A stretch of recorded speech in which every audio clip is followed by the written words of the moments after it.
మీరు క్లారిఫికేషన్ అది మాత్రమే చెప్పండి మంత్రి గారు ఏం ఎస్ సార్. అరే మీకు అభినందనలు చెప్పదా సార్? మీరు ఆ కుర్చీలో బ్రహ్మాండంగా సభ నిర్వహిస్తున్నారు. ముందుగా మీకు అభినందనలు. మీకు పదోన్నతి కూడా రావాలని మనస్ఫూర్తిగా కోరుకుంటున్నాను సార్. ఒకటి.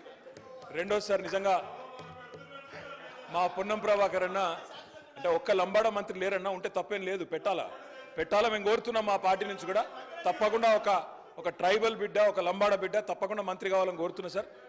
ఎవరైనా మాకు అభ్యంతరం లేదు కానీ అయితే మంచిదని కోరుతున్నా. తప్పే ఉంది సార్. అధ్యక్ష సార్ నేను చెప్పనేయండి సార్, మీ గురించే చెప్తున్నా సార్. సార్ మా పొన్నం ప్రభాకర్ అన్న నాకు పాత దోస్తు సార్. 2009 నుంచి మేము దోస్తులం సార్.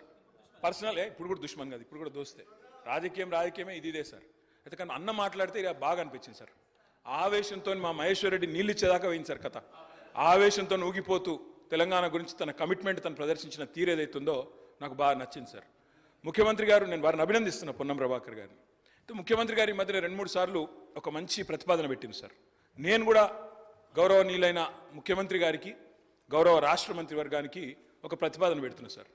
ముఖ్యమంత్రి గారి మధ్యన 2-3 సార్లు అన్నారు. నేను కూడా అదే ఉటంకిస్తున్నాను తప్ప కొత్తదేం చెప్తలేను సార్. ఇలా మా మంత్రుల కమిట్మెంటు, మా ప్రభుత్వం యొక్క కమిట్మెంట్ చూస్తే చాలా చాలా ఆనందంగా ఉంది సార్. చాలా గొప్పగా అనిపిస్తున్నది.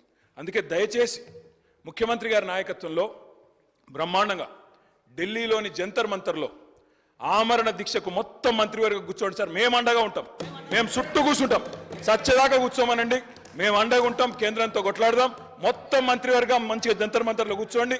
ఎమ్మెల్యేలు అందరం వస్తాం, ఎంపీలు అందరం వస్తాం, అందరం పోయి కూర్చుందాం, అంతూ చూసుకుందాం సార్. ఎందుకంటే ముఖ్యమంత్రి గారి ఈ మధ్యన ఒక్కసారి కాదు, రుణమాఫీ అంటే హరీష్ రావు దీక్ష చేయాలంటాడు, ఉద్యోగుల సమస్యలు, నిరుద్యోగుల సమస్యలు అంటే నన్ను ఆమరణ దీక్ష చేయమంటాడు. అందుకే నేను అడుగుతా ఉన్నా సార్, మొత్తం కేబినెట్ కూర్చోండి, మేము అండగా నిలబడతాం, 1000 మంది వస్తాం. మీరు నిధులు తెచ్చుడో కేబినెట్ కు అంటే ఏం కావాలని నేను కోరుకోను సార్. ఆమరణ దీక్ష కూర్చోవాలని చెప్పి మనస్ఫూర్తిగా మీ కమిట్మెంట్ అభినందిస్తూ ధన్యవాదాలు.